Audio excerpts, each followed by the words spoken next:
do I even introduce Kim Kardashian? I don't know. I don't know. So I'm not gonna. Okay, don't.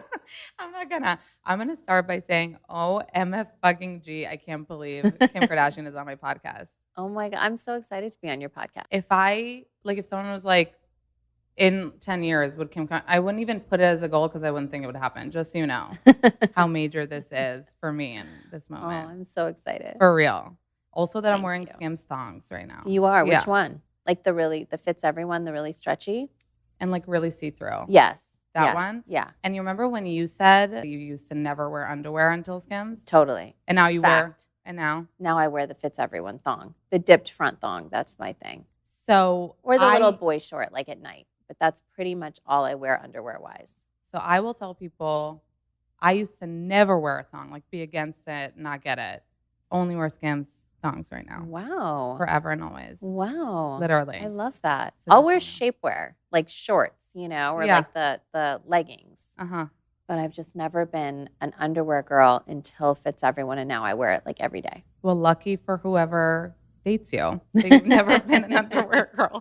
I also want to just tell you about, I've told you how special this is for me, but how special the day that you started following me on Instagram was. Really? What do you think? Oh my God. Of course. I died. And I thought, people laughed when I said this because I was like, how down to earth of her that she's following me, because people I used to follow you from my Finsta, and then I was like, oh, but I don't go to my Finsta that often. So I just wanted it on my regular feed. How am I continuing this interview that you just gave that piece of information? Wait, you have a Finsta right now? So I had a Finsta that was like a real Finsta. And like it was only girls following, and I would just post like really wild shit. And then I was like, this is so lame. I don't want to be in the Finsta game. But then I need a stalking Finsta. And so my friend, Lala, she had a Finsta. And I was like, I don't want to make one again. Like, just what's your password? So I just used her Finsta. And I kicked her out of her Finsta. And now I just use hers just to, like, stalk people. Like dudes? Like fan accounts or, like, sometimes, like, fashion-y things or just everyone you could possibly think of. Oh my God. So you were like doing me a favor. Like Demois. Oh, really? I'll look at Demois from my Finsta. Mm-hmm. Yeah. But I got like the real deal. Yeah, I started following you. So I just want to tell you that for me was like insane. I couldn't fathom.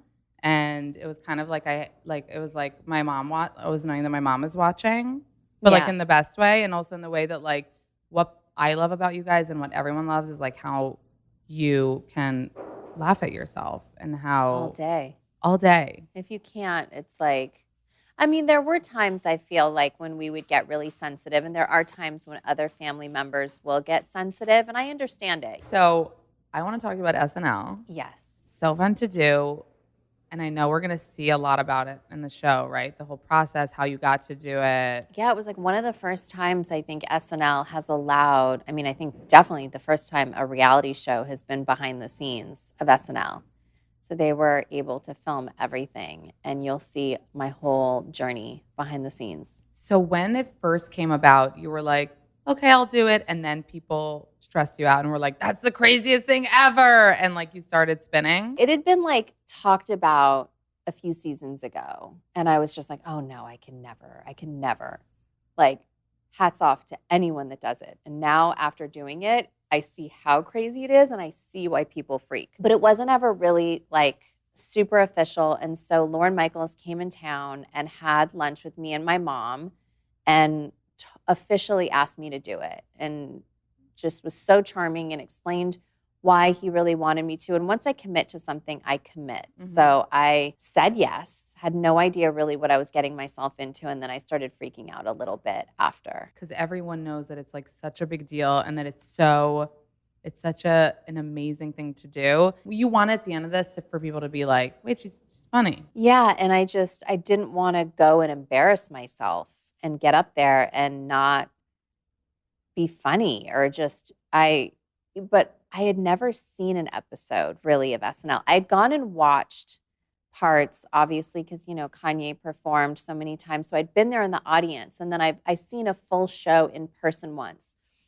But as far as watching the show, I didn't really know what the monologue entailed. And so I watched one episode and saw someone and was like, okay, I got this. I feel confident. As long as it's like me and a camera, I can block everything out and I can talk into the camera and I'm good. So I knew that like once I got past the monologue, I wasn't worried about the monologue. I was worried about all the skits. All the acting stuff. Yeah. And were you more like excited or more nervous before? I was more nervous before, more than excited. But then I got excited when everyone was saying what a big deal it was. Yeah. I was getting so many calls. And then I was like, I have to own this. And I came prepared with my monologue ready to go. Did that you have to memorize, or was that something that, was that like on a teleprompter? No, it was in a teleprompter. Okay. But you have to know like the punch, like you. Yeah, and you practice it so many times that there's a whole team of writers and staff. I got amazing help writing my monologue, and I'll never take credit for it. Dave Chappelle introduced me to Michelle Wolf, and she is so funny, and she really wrote my monologue, and we were going over, all the jokes and what feels right, and Amy Schumer helped, and, so I had just so many amazing, funny friends that wanted to help and wanted to jump in, and so I came fully prepared with my own monologue. Does that not usually happen that way? No, I think you go and they write it with you, and you have like sessions of talking and what you want to say and what you want to do. I mean, all the comedians come, I think, with obviously they'll do their own stuff. Yeah. But I didn't know how it worked. So I was like, I want to be so prepared. I want to just show up and have everything all ready. And how did you feel at the end? Like, from the public's opinion, not that we care, did you feel like you got that stamp of approval? Care. I do. Yeah. I felt like people were, because I first started asking family members, like, are you okay if I say this? And this sister was like, no, I don't want you to say that. And why are you singling me out? And I was like, okay, you know what, guys? I'm just going to have to do my thing. And you're going to have to be mad at me. You'll get over it. And I'm not going to ask anyone else. And, but after seeing the response, and, it's such a rush, but like my team is all in the back and they're like, you killed it. Everyone's loving it. And they're this and they're that. And so once the monologue's done, you can breathe. And we got such a good response from it, like truly such a good response that it made me feel so confident. It made me feel so good about myself. I was like on cloud 9. And I really felt like, oh shit, I did this. Like that was so cool. Like just a goal that I never thought I wanted to accomplish. And I did. And it just made me feel so good. You killed it. Like I feel like that's just the line. I was there. Sorry, I remember you were there, and we didn't get a chance to meet. I know, and it was crazy. I took it as like the fact that I'm even here, getting to witness you do that and kill it. Thank you. Like I felt like a proud mom in the audience. Once I walked out, I wasn't nervous. I was like, as long as I just don't trip in my heels, like that was the only thing I was worried about. And like I saw how they were rushing. It was even watching that part, being at SNL and seeing the stages kind of it was crazy, go, right? Like move and like this change. And I couldn't get my earring on because you have to like take off a wig from a skit, put on an earring. So one of them, my hair was supposed to be back with 2 earrings. I couldn't get my earring on in time. So I just had to go and announce, the musical guest covered with no earring on. I was wearing those pants boots. Yeah. As you always do, no? Yeah.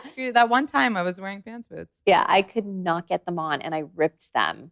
Like one of the lacy ones. I was freaking out that I wouldn't be able to get dressed in time. I think I had like a minute and 30 seconds in between looks. I saw them. That was such a fascinating part to see you on a train, right? Yeah. There was a woman you were holding her shoulders and she was rushing you in and out. Would you do it again? I would do it again. I would. Yeah. I left feeling like, oh, I could do this again. Yeah. And it was so funny. All the parts with your family obviously they just hit. And it was so, so good. Yeah, they were such good sports. Thank God for them. Thank God for them. Yeah. And obviously that's where everybody thinks you met your now boyfriend, Pete Davidson, on the carpet. That is where we met. Okay, that is. Well, I knew him. And even I saw him at the Met. His story is that he was like, had been asking around for my number a little bit, and everyone wasn't really sure, is she going through a divorce? Like he just wanted to wait a little bit. But I saw him at the Met, And he knew I was hosting SNL, but it wasn't announced yet. And so I was like, he came up to me and we were talking about SNL. And I was like, they better hurry up and announce it because I will not, back out as soon as they, announce it. But I'm so nervous. And so he just gave me good advice. And he's like, hey, take my number if you need anything. And I had gloves on. And I couldn't get in my phone with the gloves. And I was like, oh, I have gloves and I can't. And he was like, all right, cool. And he like walked away, but I was going to be like, oh, but take my, but it was like, no. And so we never connected or anything until not even that night we didn't. He was like the one cast member that we were filming our show. He was like the one cast member that wouldn't sign off to be filmed. And he wasn't there until just the day of. Yeah. So I didn't see him all week during rehearsals, nothing. But that's what I'm saying. People think that you guys started this during rehearsals, but that part isn't true. No, you met that night? Yeah, we met that day. He came and we did one dress rehearsal. Yeah. We did our dress rehearsal and then the real thing. And so the whole time when I was rehearsing, it was like with a stand-in. And I was like, oh my God. Did you have to kiss the stand-in? No, I didn't. I didn't. And then we kissed, but we had to hold hands while we were, in dress rehearsal. That was like a part of it. But was there an inkling of like did you see the BGE that everyone talks about?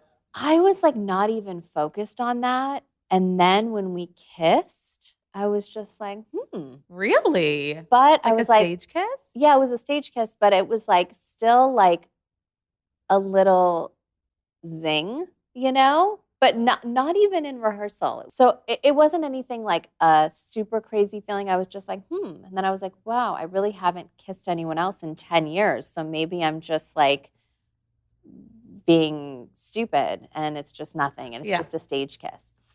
And then a few days later, I was like, there is some BDE action. And like, how am I gonna, I just got to get myself out there. Wait, what about the after party? Nothing happened. He never came to the after party. He is too cool for school. I know. He was the only person who did not come. Everyone came. The next guest host, Rami Malek. Well, everyone was there. Dying. Yeah. Do you think it's like part of the thing, or he just really is? No, I think he really was just like, I don't go out. He doesn't really party, so he just wanted to. But were you, like, looking back, were you like, where is he at the party? No, not really. No. Okay. So but like I thought about it later, and Yeah. I was like, damn, he's the only person that didn't come. I thought about it after the fact. Was the first date the date that we saw at Not Scary Farm? No. Mm. No. We privately hung out first. I don't think our first date to even see if we liked each other would be so public. Holding hands on a ride. Yeah, but my security, like we turned off the cameras. We made sure that like those pictures wouldn't be up. So it was pretty shady that whoever sold all those photos. Oh, at the park? I don't know who. I'm not accusing anyone, but someone It was probably someone that was just there, I'm assuming. Well, no, because they had every single one, every ride. So it had to be someone that had access to the cameras of every single ride. Wow. And I'm you not never sure delved who. into that. No one will fess up. So we didn't see the first date, obviously. No, we just chill, hung out. So how did that happen? At the BHH. You guys love the BHH. You're living there. Yeah, loving it. We love the BHH. So how did that happen, though? Because you're saying no after party. There was nothing really going on at that point. Yeah, I talk about it on my show. That is the one thing that I talk about. So I think I'll be that girl and be you have to tune in. First of all, everybody tune in because I was at the premiere and oh my God. Like first of all, I took a popcorn and I was like, I was lolling, like cringing at points. Like it was everything you could want in an episode of something. It was like a movie. Honestly, I'm so happy with how the show turned out. I really think people will like it. People are going to love it. Yeah. Do we know how many so episodes different. are in the first season? 10. I like almost don't want to talk about the Kanye divorce stuff because I know that it's like less of a fun topic. But I just want to say, because we did see everything really so publicly. But you know what? We have so much love for each other. We really do. And like we're always family. We're always going to have so much love, and we love our kids, and we both love the time we spent together. I think that we'll always have that and Yeah. always cherish that. And sometimes it just doesn't work out for whatever reasons, but no matter what, like I always just think of like the positive times. Like think about if you were in a situation and you were hurting and that was your way of expressing yourself. Like I don't judge. I just, we're always going to be cool and family, even if it doesn't look that way. Like it'll always end up that way. So everything will always be okay. And I have so much love and respect for him and who he's been in my life and what he's brought to me and our amazing kids that, he's given me, and he's changed my life. So that'll never change. So much credit to everyone, and that's such a beautiful, respectable, admirable thing about you. It was like you'll still say about Paris Hilton. Oh, and she gave me a career. Like I'll never be. But that's so big of you, because so many people would be like, yeah, that was 20 years ago, whatever. Like it's not, you know what I mean? But you still remember that and give her that like credit. And even with Kanye, it's like you became a fashion icon in your own right, but you still, even when you accepted the fashion award. Because that's my truth, I loved fashion, but I never would have gotten to where I got without him. And I've never would have gotten, I think, my taste level or my love for like architecture and art.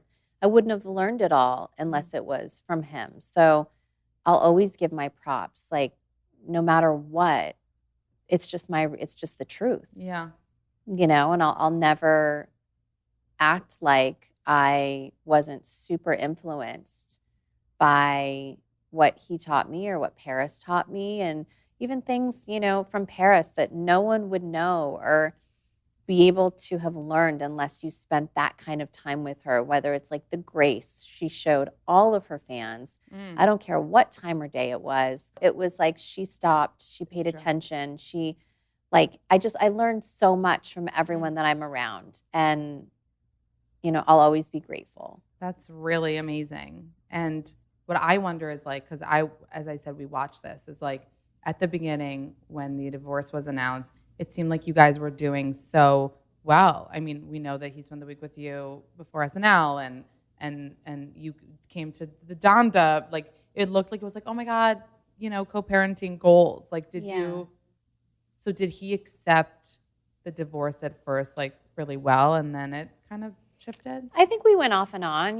We went about 8 months without even speaking to each other at the beginning of the divorce. And then, we started talking again, and I went to the Donda premiere. I mean, he would still see the kids and stuff. It just fit, him and I just took a minute of not talking. And I think in relationships, it'll be like that. And I only hope for, I hope we, are the co-parenting goals at the end of the day. And, I look back and my mom and dad went through their hard time, and it took people a minute to readjust. And my mom was with, my stepdad soon after, and I've seen it all before. I think we just have a different kind of platform now. But, it doesn't mean that maybe because he expressed himself in a certain way that he's not an amazing person, an amazing friend. I do believe that we'll have that again. I'm always really hopeful, and he's an amazing dad, and I never really also judge the way someone wants to communicate, whether it's the way I would or not. I try to just, I know who he is inside, and I know that I know what he means to say, and I know what he means to express, and that's the beauty of knowing someone for so many years.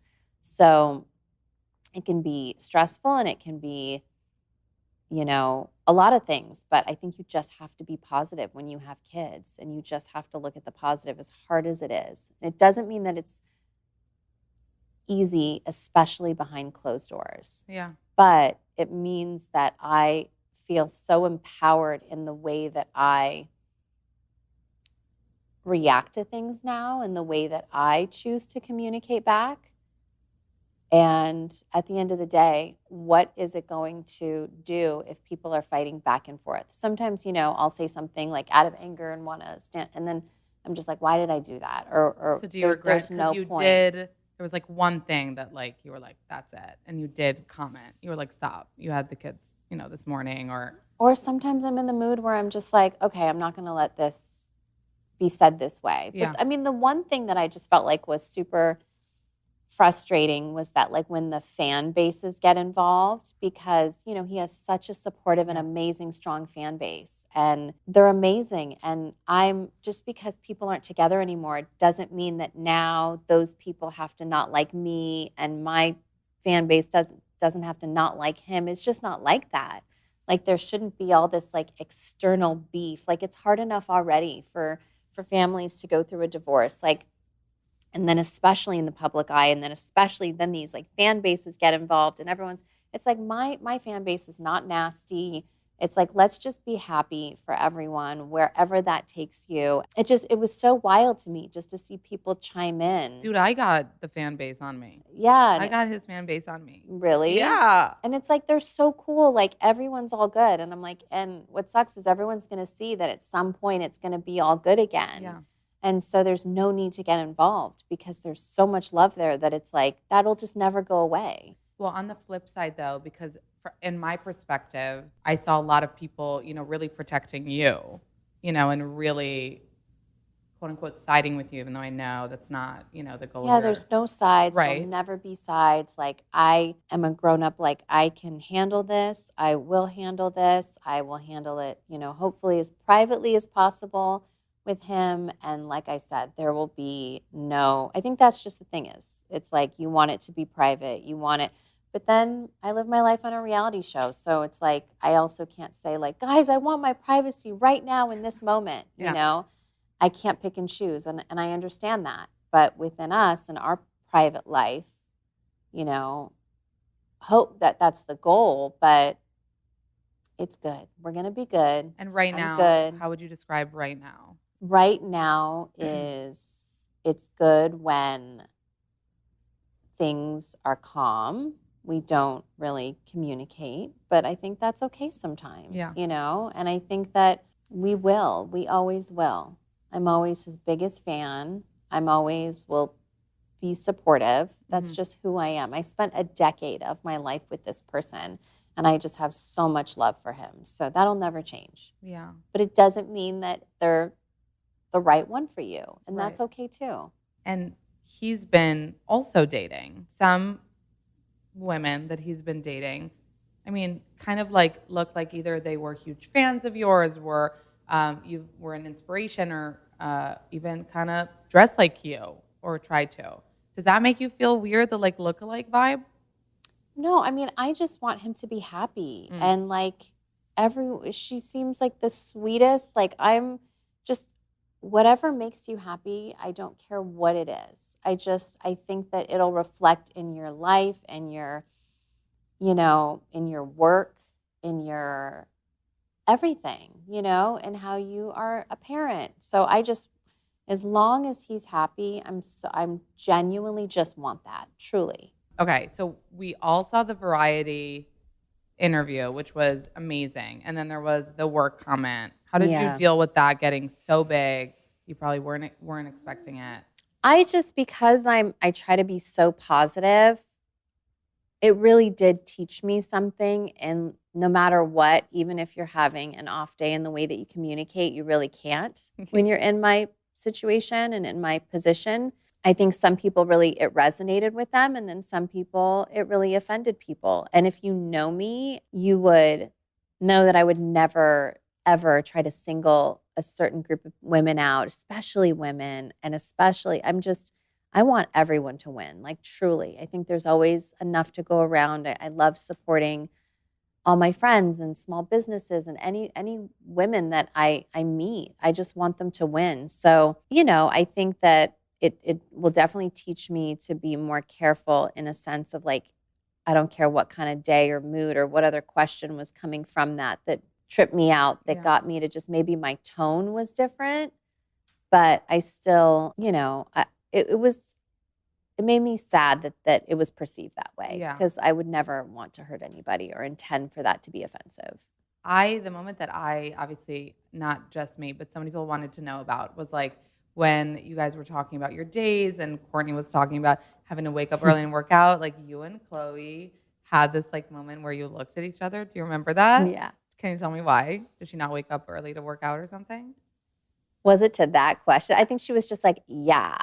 You know, and Chloe and I were like, okay. Oh, was that? You know? Okay. So as we know, like so many people talk about your family all day, every day, all day. And you're saying some of the family members are more sensitive. What is something that like to you is like a no? Like you hear that really pisses you off. When people say my mom is like the puppet master or things like that, I'm like, she literally only makes the best deals for us and has no say in what we do or how we move. Like she's never been like, okay, this sister do this and you do this and this drama's going on, so you deflect and you do that. Like none of those conversations have ever happened. I've personally defended Chris, like the fact that people think all the time that it's like she's controlling every single situation. If anything, I feel like it would be me, where I'm the one calling the sister and be like, okay, some shit's going down over here. Okay, guys, do this, or, you know, I'm the one that's more like that. And then they're just like, Kim, shut You're like, up. give me the credit. Yeah, I control everything. Totally. Yeah. I mean, what did Scott say in like one of the first seasons? I don't know. That you gave them their careers. Oh. Do you ever hold that above them still? Like, I feel like I would. Never.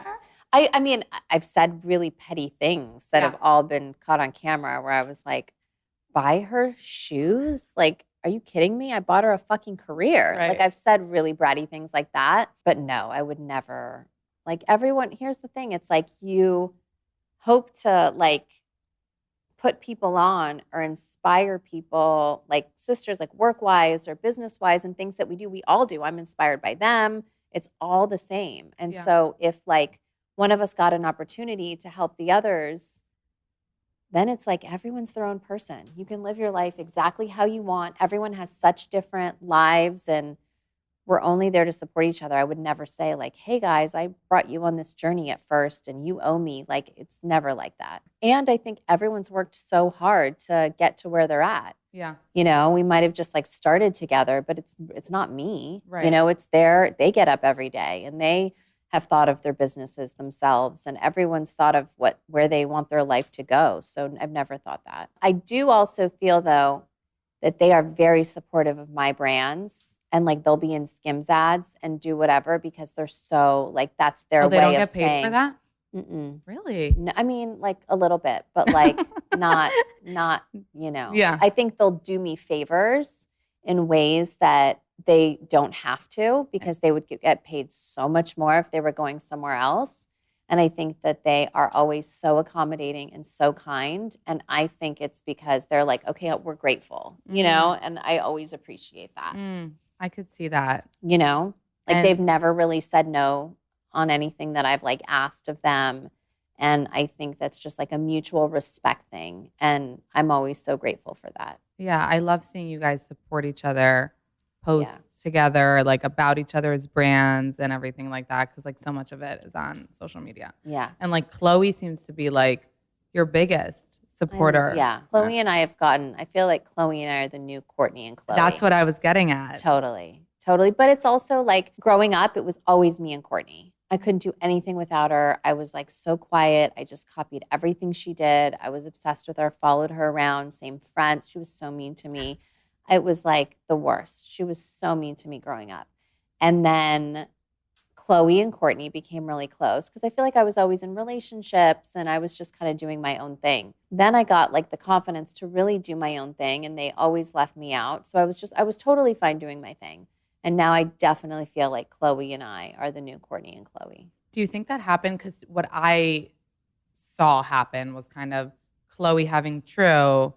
Then there was that moment where she said that she related more to your style of parenting. So it kind of looked like from the side that like since she became a mom, you guys kind of, your bond really got stronger. Yeah, I do feel like our parenting style is a little bit more similar. Everyone has just like a different style. And, but also especially when Courtney got in her relationship with Travis, I feel like they're just in their own world.